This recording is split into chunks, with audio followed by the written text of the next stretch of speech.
अध्याय 16।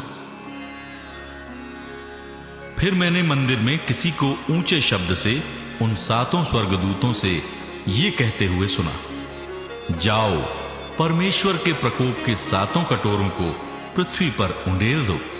अतः पहले स्वर्गदूत ने जाकर अपना कटोरा पृथ्वी पर उंडेल दिया। तब उन मनुष्यों के जिन पर पशु की छाप थी और जो उसकी मूर्ति की पूजा करते थे, एक प्रकार का बुरा और दुखदाई फोड़ा निकला।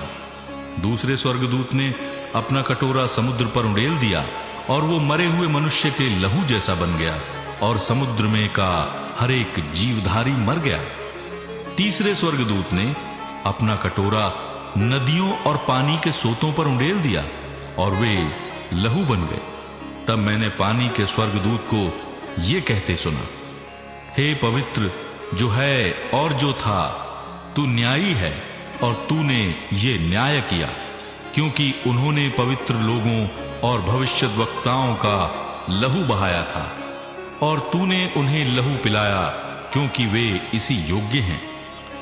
फिर मैंने वेदी से ये शब्द सुना, हाँ, हे सर्वशक्तिमान प्रभु परमेश्वर, तेरे निर्णय ठीक और सच्चे हैं।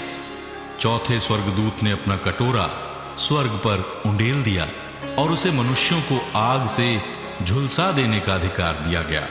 मनुष्य बड़ी तपन से झुलस गए और परमेश्वर के नाम की, जिसे इन विपत्तियों पर अधिकार है, निंदा की, पर उसकी महिमा करने के लिए मन न फिराया।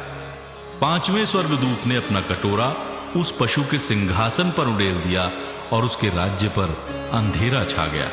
लोग पीड़ा के मारे अपनी जीभ चबाने लगे और अपनी पीड़ाओं और फोड़ों के कारण स्वर्ग के परमेश्वर की निंदा की, पर अपने अपने कामों से मन न फिराया। छठवें स्वर्गदूत ने अपना कटोरा महानदी फरात पर उंडेल दिया और उसका पानी सूख गया कि पूर्व दिशा के राजाओं के लिए मार्ग तैयार हो जाए।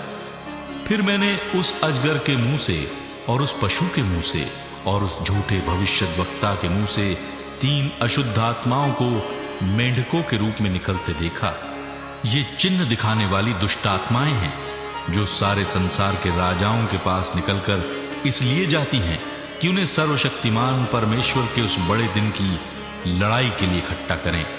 देख, मैं चोर के समान आता हूं। धन्य वो है जो जागता रहता है और अपने वस्त्र की चौकसी करता है, कि नंगा न फिरे और लोग उसका नंगापन न देखें। और उन्होंने उनको उस जगह इकट्ठा किया जो इब्रानी में हरमगिदोन कहलाता है।